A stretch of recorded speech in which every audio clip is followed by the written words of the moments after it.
3 de octubre de 1993. Somalia, Mogadiscio. En un país quebrado por la guerra civil, el hambre y el poder de los clanes armados, uno de los hombres más buscados era Mohamed Farah Aidid, líder del clan Habr-Gidr y enemigo directo de las fuerzas internacionales. En una operación para capturar a sus hombres cercanos, Estados Unidos envió un equipo de élite.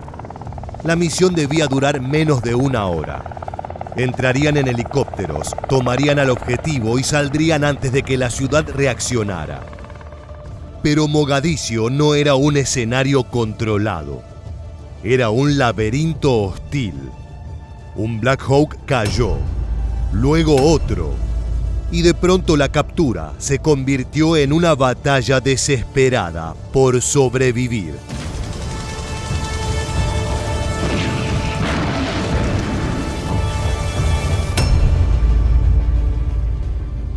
A comienzos de los años 90, Somalia era un país quebrado por la guerra civil, el hambre y la ausencia de un poder central capaz de imponer orden. Millones de personas estaban al borde de la inanición, mientras distintos clanes y facciones armadas se disputaban el control del territorio, de las rutas y de la ayuda humanitaria. En ese escenario, los alimentos no eran solo comida, eran poder. Quien controlaba los convoyes controlaba la vida de barrios enteros. Por lo tanto, la intervención internacional llegó con una misión humanitaria: proteger la entrega de alimentos y medicinas y evitar que la hambruna siguiera arrasando al país. Pero la presencia de fuerzas extranjeras no tardó en chocar con los jefes armados locales. Entre ellos, Mohamed Farah Aidid, líder del clan Habr-Gidr, quien se convirtió en uno de los principales objetivos. Sus hombres habían atacado a fuerzas de paz y la tensión con Estados Unidos fue escalando hasta convertirlo en un enemigo directo. La respuesta estadounidense fue enviar una fuerza especial de captura. La misión recibió el nombre de Operación Serpiente Gótica y su brazo operativo fue la Task Force Ranger, una unidad combinada con Rangers, operadores Delta, pilotos de operaciones especiales y otros equipos de apoyo. Al mando estaba el general William F. Garrison, un militar con larga experiencia en operaciones especiales. El objetivo era capturar a 2 hombres cercanos a Aidid y salir. Para eso se reunió una fuerza de asalto de unos 160 hombres, 19 helicópteros y 12 vehículos. Garrison's Task Force Ranger seems perfect for this extraction mission. At its heart are the Rangers, the US Army's elite light infantry.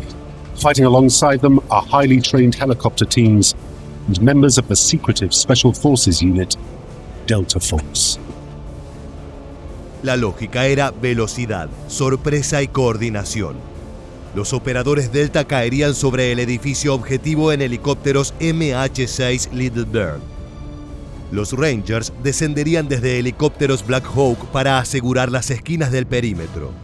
Luego un convoy llegaría por tierra, recogería a los prisioneros y a los soldados, y todos regresarían a la base.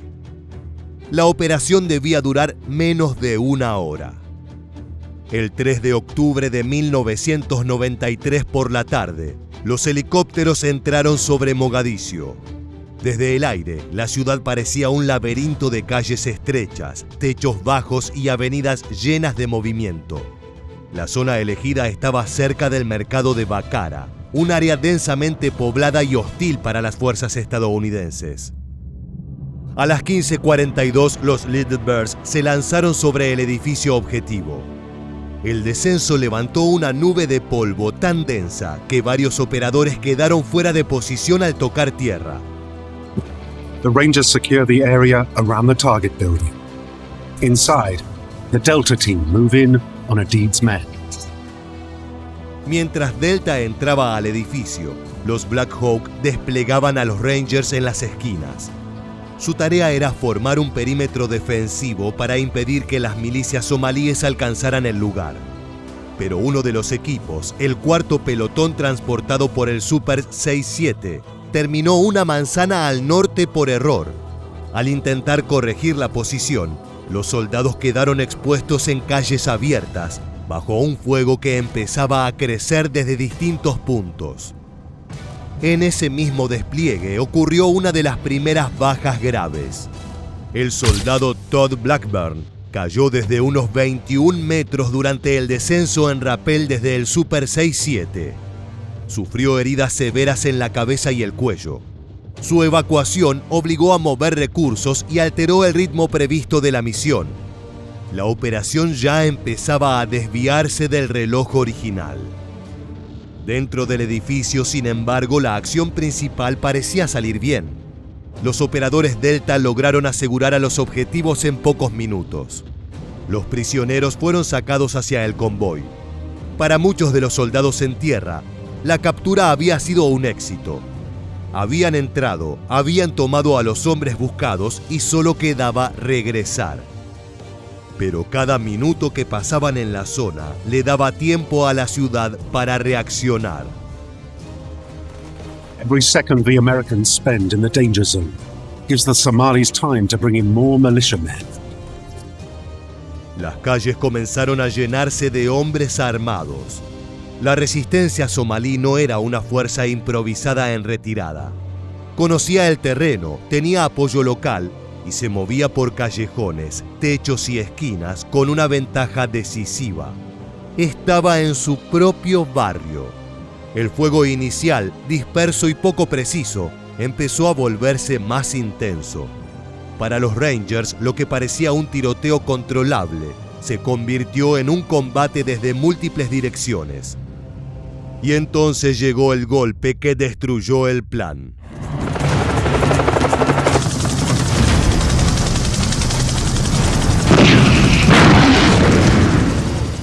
El Black Hawk Super 61 fue alcanzado por un RPG en la cola. El helicóptero perdió el control y cayó dentro de la ciudad. Los pilotos murieron en el impacto. 2 tripulantes quedaron heridos. Los francotiradores sobrevivieron y comenzaron a defender el sitio del accidente. En ese instante la misión cambió de naturaleza. Ya no se trataba solo de extraer prisioneros. Ahora había soldados estadounidenses caídos en territorio enemigo, heridos atrapados entre los restos de un helicóptero y una multitud armada acercándose al lugar. Garrison ordenó desviar fuerzas hacia el primer sitio de impacto. Los hombres que estaban cerca del edificio objetivo recibieron la orden de moverse hacia el Black Hawk derribado y formar un cordón defensivo. La distancia no era grande, apenas unas cuadras. Pero en Mogadiscio, ese tramo se convirtió en una carrera mortal. Los soldados avanzaban de pared en pared, cruzando calles bajo fuego, usando esquinas como cobertura, mientras los milicianos se movían para cerrarles el paso. El convoy, que debía retirar a los prisioneros y a la fuerza de asalto, también fue redirigido hacia el lugar del primer derribo. Pero el terreno urbano, los bloqueos, los disparos y la confusión hicieron que se perdiera dentro de la ciudad. Los vehículos fueron atacados una y otra vez. Lo que en el plan era una ruta de extracción se transformó en un recorrido caótico bajo fuego constante. Mientras Garrison intentaba organizar la respuesta, ocurrió lo impensado. Un segundo Black Hawk fue alcanzado.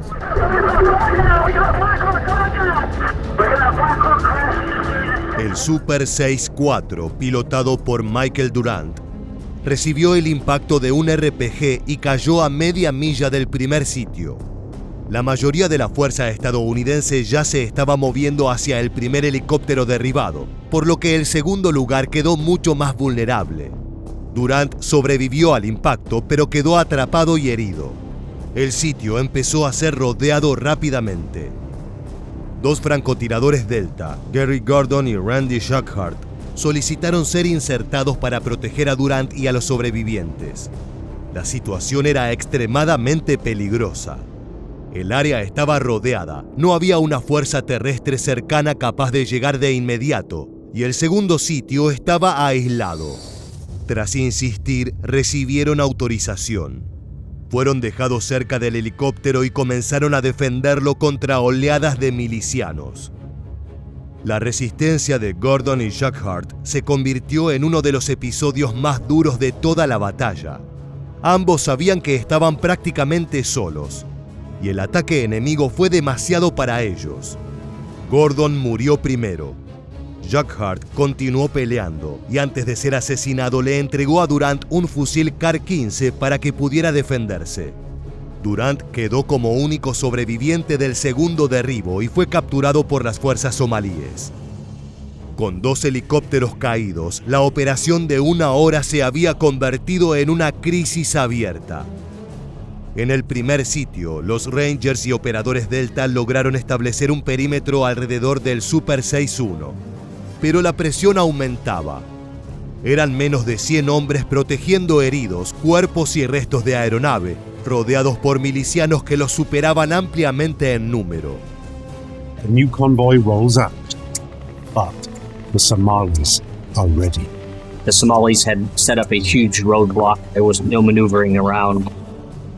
Entonces cayó la noche sobre Mogadiscio, y con ella apareció otro problema. Muchos soldados no habían llevado equipo de visión nocturna, ya que nadie esperaba estar tanto tiempo en tierra. Esa decisión se volvió crítica. Los somalíes conocían el terreno, se movían entre sus propias calles y podían acercarse sin ser detectados. Por lo tanto, los estadounidenses empezaron a ocupar casas para sobrevivir. Desde allí defendieron puertas, ventanas y esquinas. Las municiones, el agua, los suministros médicos y la energía se agotaban. Los heridos necesitaban morfina, bolsas intravenosas y atención urgente. La situación era tan grave que Garrison tomó otra decisión arriesgada: enviar un Black Hawk para lanzar suministros sobre el perímetro. Garrison orders the launch of another Black Hawk helicopter. The pilot will need to be guided in by the men on the ground. You have to land those supplies in a certain area where you can get access to them. El helicóptero debía entrar de noche, identificar una señal infrarroja invisible para los somalíes y soltar la carga en el punto exacto. Si fallaba, los suministros podían caer en manos enemigas. Si se quedaba demasiado tiempo, podía ser derribado. Sin embargo, la aeronave entró bajo fuego, se mantuvo suspendida el tiempo necesario y logró lanzar la carga.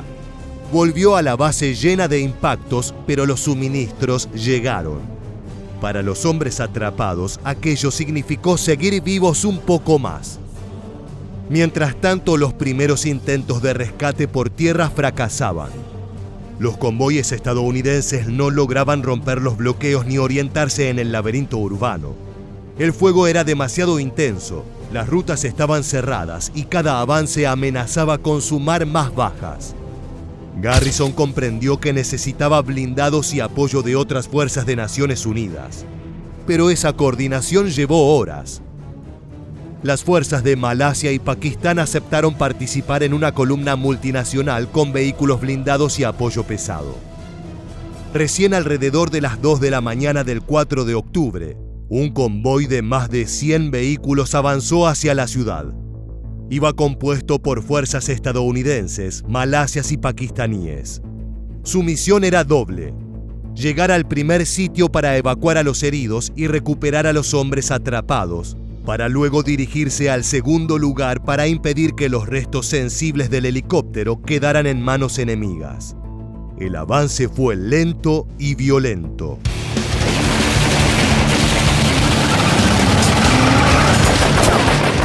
Los vehículos recibieron disparos desde techos, ventanas, callejones y barricadas. Algunos blindados malasios fueron alcanzados por RPG. La fuerza multinacional no había entrenado junta para una misión de esa magnitud, y la coordinación bajo fuego se volvió difícil.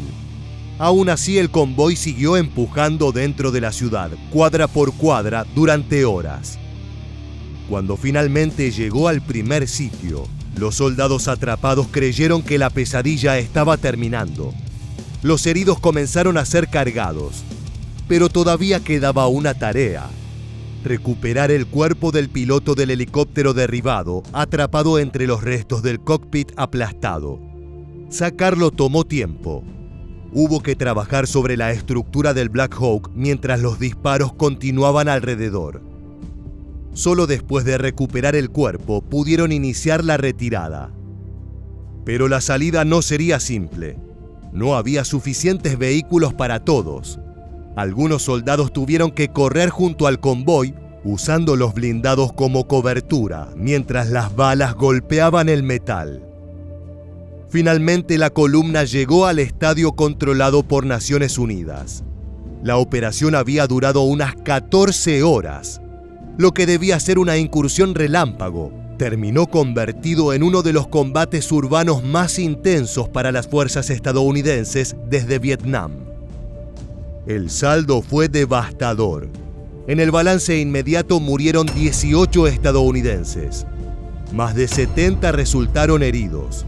También murió un soldado malasio y cientos de somalíes perdieron la vida. Las imágenes de cuerpos estadounidenses arrastrados por las calles de Mogadiscio provocaron una conmoción enorme en Estados Unidos. Michael Durant permaneció cautivo durante 11 días antes de ser liberado.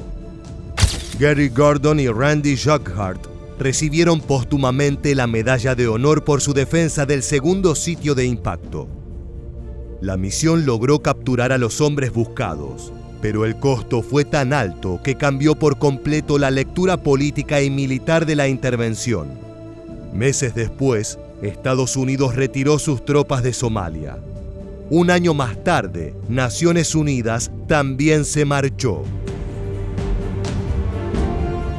La caída del Halcón Negro no fue solo el derribo de 2 helicópteros.